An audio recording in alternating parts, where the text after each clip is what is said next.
He does the only sensible thing. He folds the bet. He keeps what he has.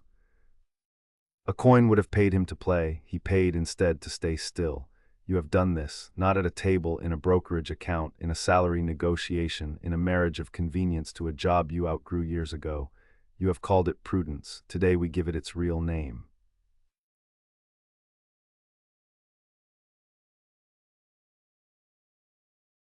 Here's a clean little experiment. I offer you a single flip of a fair coin.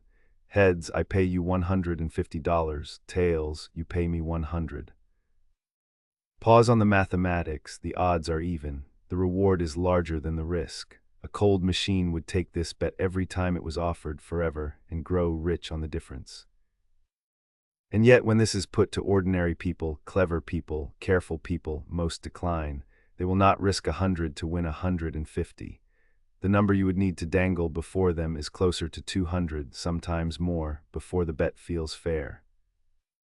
Sit with that gap. The pleasure of winning has to be roughly twice the size of the pain of losing before the two even out in the mind. This is the central finding of a paper published in 1979 by two psychologists, Daniel Kahneman and Amos Tversky. They called their work prospect theory. The phenomenon underneath it has a plainer name. Loss aversion. Losses loom larger than gains, not a little larger, about twice as large. It is not weakness, it is older than weakness. The creature that flinched harder from danger than it leapt toward reward was the creature that lived to flinch another day. We inherited its nerves, we just no longer live in its world. Picture a graph, across the middle a horizontal line. That is your starting point, the moment you call now. To the right, gains, to the left, losses. The curve of pleasure as you gain rises gently, then flattens. Your first $1,000 thrills you. Your 100,000 barely registers. Pleasure has a ceiling, and we reach it quickly. But walk left of that line into loss, and the curve does not mirror the gain. It plunges, steep, fast, far. The same $1,000 lost cuts roughly twice as deep as it would have lifted. This is the shape Kahneman and Tversky drew. A kinked line, bent sharply at the place we happen to be standing. Not at zero in the universe, at zero in our own ledger. And that is the quiet trap. The bend is not fixed in the world, it moves with us. Whatever you have right now becomes the cliff edge. Everything is measured as a gain or a loss from there. Give a man a coffee mug, studies have shown, and within minutes he will demand twice the price to part with it that he would have paid to buy it an hour before. Nothing about the mug changed, only which side of the line it now sat on. We do not own our possessions, exactly. They take up residence in our nervous system and charge rent in fear. Now watch this wiring loose inside a brokerage account, where it has a name of its own. A man holds two stocks. One has risen since he bought it, one has fallen. He needs to raise some cash. Which does he sell? Overwhelmingly, predictably, he sells the winner. He banks the gain.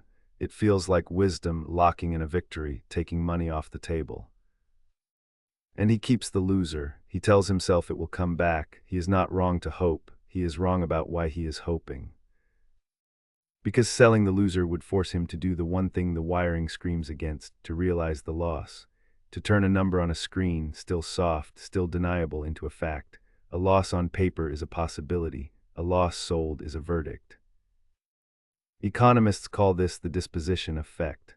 We sell our winners too early and ride our losers too long, precisely backward from what the cold machine would do. The winner we sell may have been the one still climbing. The loser we cling to may keep falling. We protect ourselves from the small pain of admitting a mistake and pay for that comfort with a larger one. Notice the shape of it. The pain we are avoiding is not financial. It is the pain of being wrong made official. We will lose real money to keep that feeling at bay. It does not stop at the markets. Once you see loss aversion, you see it furnishing whole lives. The job, long outgrown, kept because leaving means giving up something certain for something unknown. The certain thing is mediocre. The unknown might be magnificent. The wiring does not care. The unknown wears the face of loss. The investment never made because the downside is vivid and the upside is abstract. You can picture losing the deposit. You cannot quite picture the 20 quiet years of compounding you forfeit by keeping the cash safe and shrinking under inflation. This is the cruelest turn. Loss aversion disguises itself as caution, but it does not actually keep you safe. It only hides one kind of loss, the visible kind, behind another that never sends an invoice. The bet declined is also a loss. The career not changed is a loss. The slow erosion of money sitting still is a loss. They simply do not arrive in red ink, so the nervous system never flinches. A thing worth saying plainly, the goal is not to stop fearing loss. The man who feels nothing at the edge of a cliff does not survive either. The goal is to stop letting a feeling calibrated for the savannah set the price of your future. So what does the keeper of a quiet fortune do, knowing the line bends beneath his feet?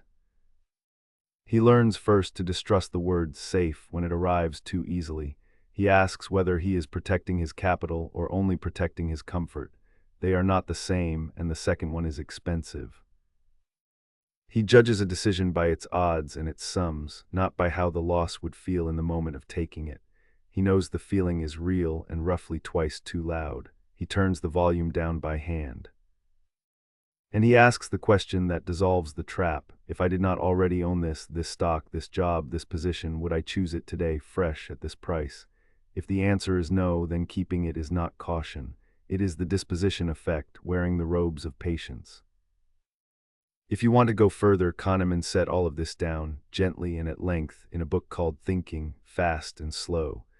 It is the clearest map I know of the mind that spends your money when you are not watching. The cold machine takes the good bet and feels nothing. You are not a machine, and you would not want to be. But you can learn to notice the flinch, to name it, and to let the arithmetic have the final word. Because the loss you fear most is rarely the one that costs you.